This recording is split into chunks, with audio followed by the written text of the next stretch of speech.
Hello guys, thanks so much for joining Wodsiaya along Western Bypass just to discuss how this highway here will affect the livelihoods of those who are living along this highway and maybe property owners, because Wodsiaya talks of economy sometimes, just to discuss how our economy is being driven by such projects, because when such projects come near us, then most of us become so happy, and mostly the property owners along these highways here, because this is our last ring road around Nairobi city, just to make the ring around Nairobi city complete. Today Wodsiaya is here to discuss how this highway here will affect our economy. Please stay tuned, continue subscribing.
This is the last piece in the envisioned ring road surrounding Nairobi. It will join the eastern, northern and southern bypasses, which were completed between 2012 and 2016.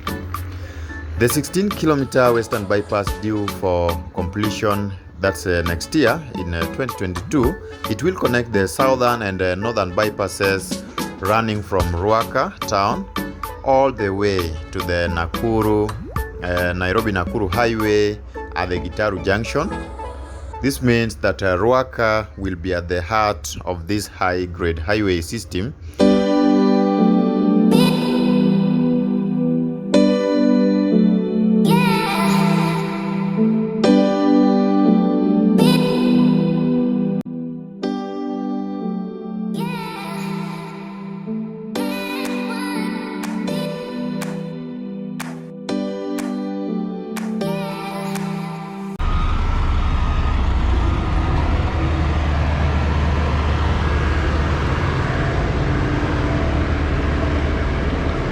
Property prices will just shoot up.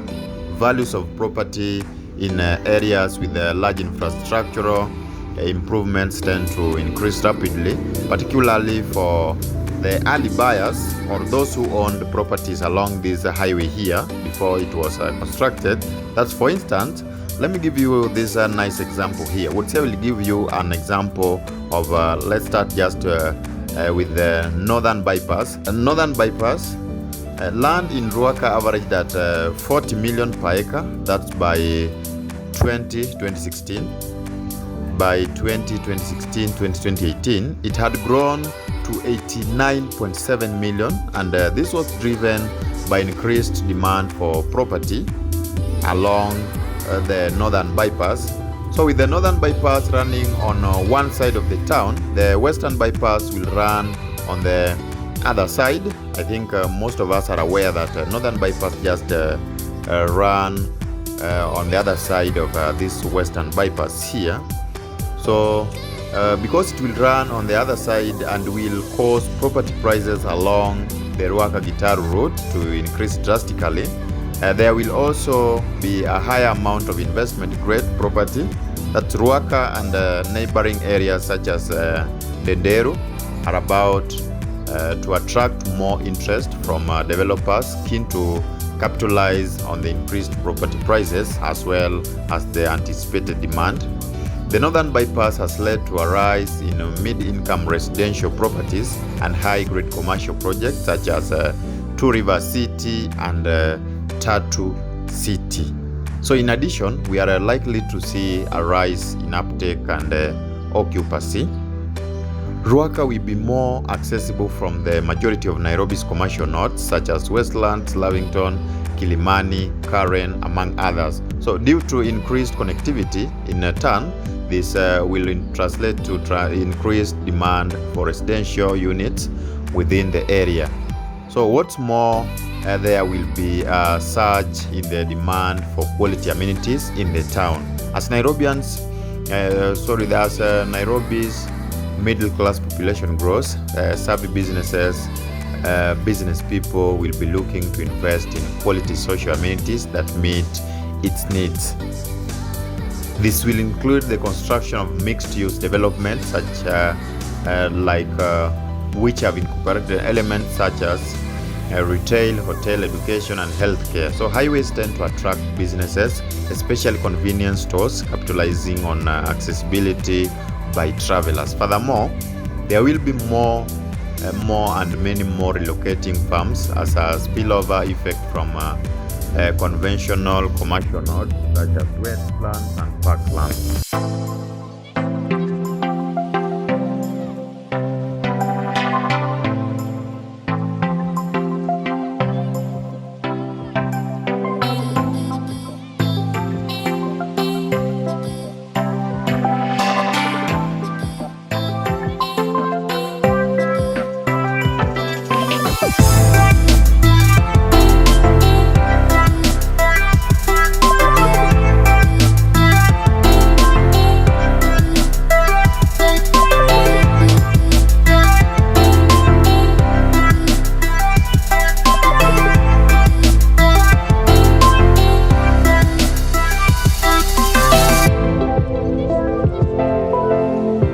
So guys, I think you've all seen that people are really constructing houses along this highway. People are busy constructing both residential houses plus business rooms. People are really constructing. People are really using this highway here. Even before it's officially launched for use, people are busy building. People are busy investing along Western Bypass. Please like this video. Kindly subscribe so that we can stay here to witness developments of Nairobi City, because in the near future, Ward Siaya will be the best channel to refer to. Maybe when you want to see, when you will now want to show maybe your friends or your kids how Nairobi looked like in 2020, that's in somewhere there 2030, you will come back here and refer to our videos here, then compare with the Vision 2030. You will just compare here. You will not have to go maybe to your archives, but Ward Siaya will archive each and every step that Kenya takes towards development. Please subscribe.